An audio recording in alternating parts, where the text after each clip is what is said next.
আসসালামু আলাইকুম। তো ঈদের ছুটিতে গ্রামের বাড়িতে আসলাম, আমাদের ভোলাতে। ভোলা আমার গ্রামের বাড়ি, লালমোহন থানা মধ্যে বসছি আমরা। তো আমাদের বাড়িতে আসলাম। তো বাড়িতে তো সময় কাটাতেছি, উপভোগ করতেছি, অনেকটাই ভালো লাগে। তো দেখেন আমি বয়ে আছি, এই যে এটা হলো ক্ষেত কিংবা জমিন, আপনারা যাই বলেন, এই বৃষ্টির পানি। এটা কিন্তু পানিগুলো কিরকম একদম ফ্রেশ। এটা হলো আল্লাহ দেওয়া পানি, এটাতে মানুষের কোনো হাত নাই। এটা হয়েছে আবার অটোমেটিক কমে যাবে। দেখেন আমি যে জিনিসটা হলে কথা বলবো, দেখেন আমার এই পাশে বিশাল বড় কচুর বাগান। তো আসলে আমরা আমাদের দেশে যতগুলো সবজি আছে, আমি মনে করি যে কচু হইলে 1 নম্বর সবজি। এখন আপনারা অনেকজনে প্রশ্ন করবেন যে ভাই, এত ভালো ভালো সবজি আছে, কচু কিভাবে 1 নম্বর সবজি হয়? তো আমার একটাই উত্তর, আপনার যত দামি ফল হোক বাংলাদেশে, যত দামি সবজি হোক, এটা শুধু একটা হবে, একটা গাছ থেকে একটা সবজি হবে, একটাই খাওয়া যায়। কিন্তু এই কচুটা হলে এমন একটা সবজি, এটা প্রতিটা অঙ্গ খাওয়া যায়। এখন আপনি যদি বলেন যে ভাই কিরকম, আমাকে বলেন। এই যে দেখেন পাতা, পাতা খাওয়া যায়, তার ডাগা খাওয়া যায়। তার এই যে দেখেন পানির ভিতরে আমি দেখাতে পাচ্ছি লতি, লতি খাওয়া যায়। তারপরে এই যে কচুর ফুল, এই যে হলুদ, এই ফুলটা খাওয়া যায়। তারপরে মেন কচুটা খাওয়া যায়।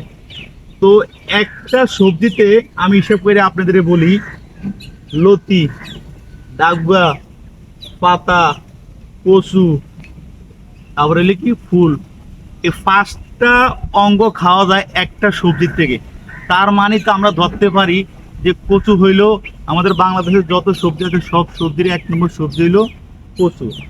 তো বিশেষ করে যারা শহরে থাকেন, শহরে বিলিভ করেন, চাকরি করেন, অনেকজনই শহরে থাকেন, গ্রামের থেকে গায়া।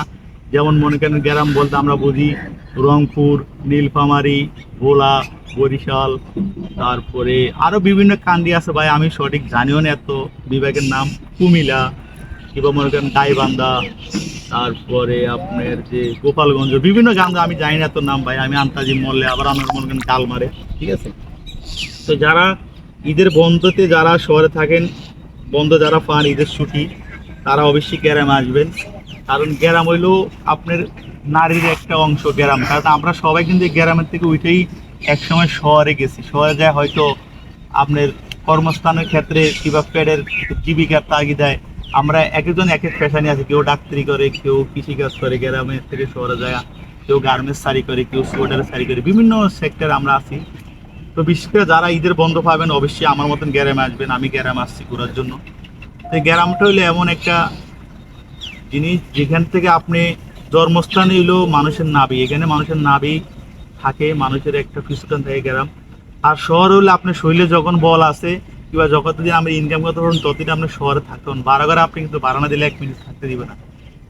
কিন্তু গ্রামে আপনার জন্মস্থান জায়গায় আপনার ঘর ভাড়া না থাকলে আপনি থাকতে পারবেন। আপনার ইনকাম না হইলে আপনি শাকসবজি খায়া কোনো রকম দিন কাটাবে। কিন্তু শহরে বিলাসিতা আছে, কিন্তু আবার শহরে কষ্ট আছে। যেমন দেখেন আমরা গার্মেন্টস তৈরি করি, আমাদের সকাল 8টা যায়, রাতের 8টা, রাতের 10টা ছুটি হয়। তাহলে দেখেন তো আমাদের কোথায় আরাম আছে? যেরকম শান্তি আছে এরকম আবার পরিশ্রম আছে। হয়তো মানুষের সামনেটা দেখে, পিছনেরটা দেখে না। ঠিক আছে।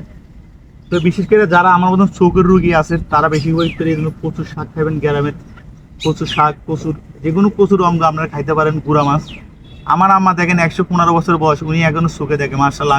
আমি মনে করি যে আরো 100 বছর আমার মা দেখুক। আর আমার দেখেন 30-32 ঘরে বয়স, আমার চোখের সমস্যা।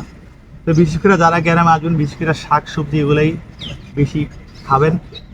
কারণ এই যে একদিন পরে আমাদের কোরবান, সেই কোরবানি গরুর মাংস যতটা সম্ভব কম খাওয়ার চেষ্টা করবেন। কারণ গরুর মাংস আপনারা দেখেন পৃথিবীতে যতগুলা পানির মাংস আছে, সবচেয়ে জীবন বেশি আমি মনে করি যে গরু মাংস। দেখেন একটা মাংস, যারা হার্টের রুগী আছে তারা খাইতে পারে না, যাদের হাই প্রেশার আছে তারা খাইতে পারে না, যাদের অ্যালার্জি আছে তারা খাইতে পারে না, যাদের হাড়ে প্রবলেম এরা খাইতে পারে না। তো বিশেষ করে যারা গ্রাম আছেন, বিশেষ করে শাকসবজি খাইবেন। তো যারা ভিডিওটা দেখতেছেন, দয়া করে সবাই আমাদের লাইক দিবেন, এবং কি একটা করে মেসেজ, একটা করে লাইক দিবেন। তো অবশ্যই আমাদের সাপোর্ট করবেন। থ্যাংক ইউ সবাইকে। আল্লাহ হাফেজ।